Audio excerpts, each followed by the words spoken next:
Tomorrow is a big day for NASA. I'll be remiss if we don't talk about also tomorrow and how maybe it might disrupt business in the country as well. And this is what is on the front page of a Daily Nation as well. But also we see that last week, Raila to Ruto, you need me for 2022. Yeah, this is a standard.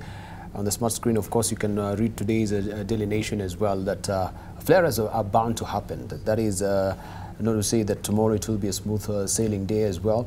But the politics of 2022 is at play right now. And Raila to Ruto, maybe we can start with you, Farah, and tell us, do you think Raila will be a factor come 2022? Big one. So he's not giving up? Well, I don't know what he's going to go for. But it's going to be the people's president. So by then, maybe you'll have, unless now he will be seeking a second term as the people's president. I don't know what he will go for. I don't know what he will go for. You know the word agwambo, which is a Luo word. Luo, what do you call it? It's like mysterious person. Is it mysterious? Yes, mystery. The mystery. I mean, an enigma. An enigma. Exactly. You can never quite tell what is in Raila's mind. One thing I know is that Raila, one, does not hold grudges in his heart for too long. It doesn't matter what you went through with him. If you can still come together and find a way you can work together, he will work with you. You cannot also make an assumption that this is the position he has taken. Like what he has said right now, I think comes right from his heart. He has the capacity to do business with Ruto, to do business with Uhuru, to do business with anybody. He doesn't hold grudges back. But he will look at the exigencies of the moment, and he will look at his own interests more than anything else. My good friend Kalonzo and Mudavadi had better be, you know, be prepared for whatever is going to be the outcome. I know it did not go very well right now with the swearing being tomorrow. So in today's paper, I can see he says he was joking. It was just, you know, he was kidding. I don't think he was kidding, I'll be honest with you. And it's possible that with Ruto right now missing out from the center, a presumption that the same way I was taken for a ride when I said Kibaki Tosha, when my father went out of his way to support Kenyatta, and how my Jaramogi was betrayed, that the mountain cannot be trusted. So we, the west of the Rift Valley, need to come together. So the possibility of William Ruto and Raila coming together, and most likely the other sections of that in the come 2022, I think everything is up for grabs. There is nothing that is cast in stone the way I know it myself. All right. So that possibility is there, strong possibility.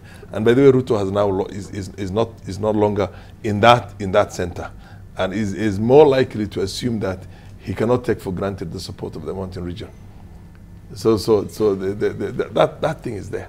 Which is not truly a shoe-in right now. It's 50-50 from the mountain region, isn't it? Absolutely.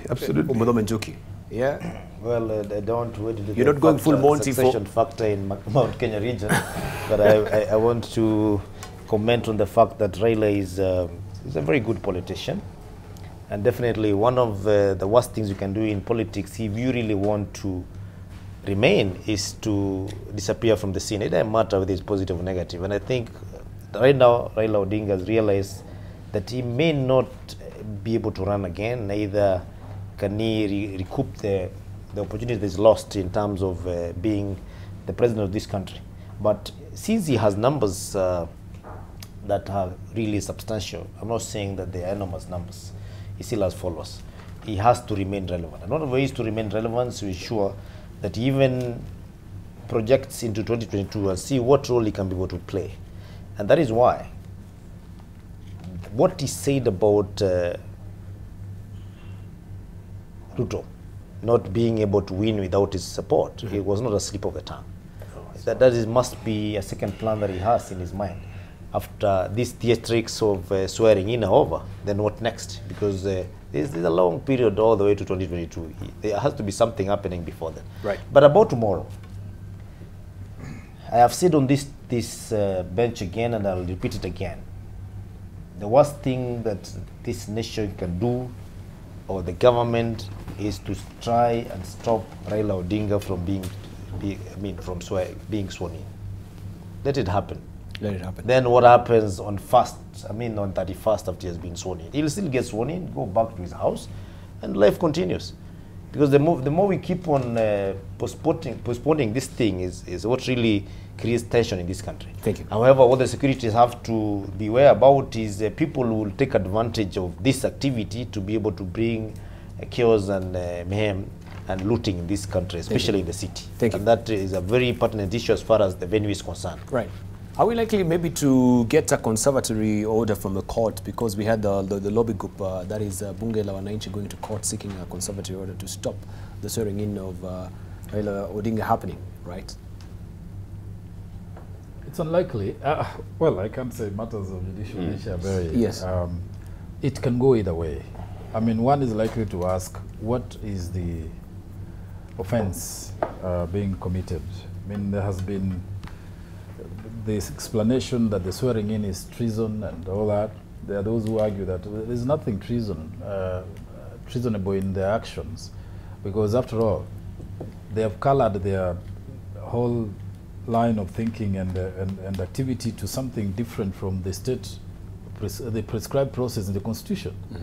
You know, Debarl, if I want to, I'm a Bukusu, serious Bukusu from Bungoma. If I say I want to be the president of all Bukusus in Nairobi and I want to be sworn in on Moi Avenue, I mean, it's your right. Which law am I breaking? You understand? Yeah. Everything we do may not be unlawful or unconstitutional unless it's clearly in direct contravention of our law. He has said first he's going to be sworn in as the people's president. There's nothing like that in our constitution or in our law. We don't know such a position. You can create a position and swear yourself in. What is offensive? So my view, and I agree with the governor here, trying to resist that process is to create unnecessary conflict and in fact give it momentum.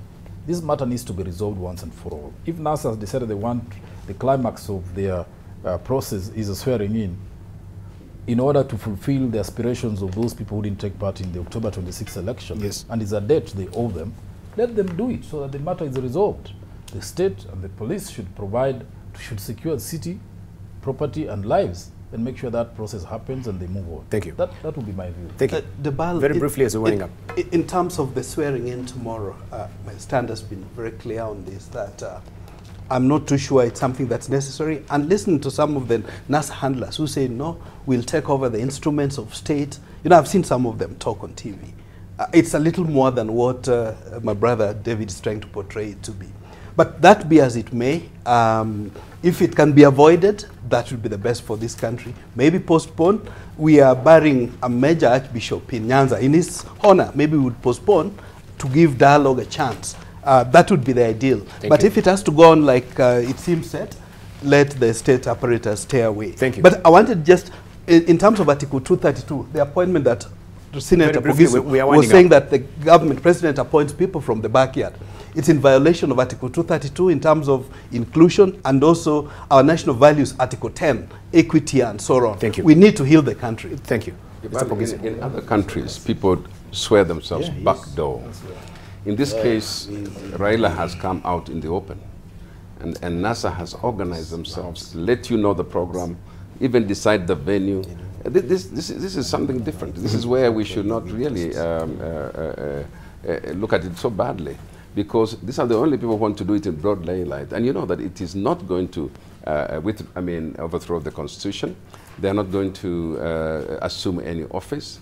They're just going to do what they need to do. So we need to be, usually it is the first confrontation, the first lobbing of the tear gas that causes a chaos, and then we say there was violence and so on. So let us look at the protection of the Wananchi and the property.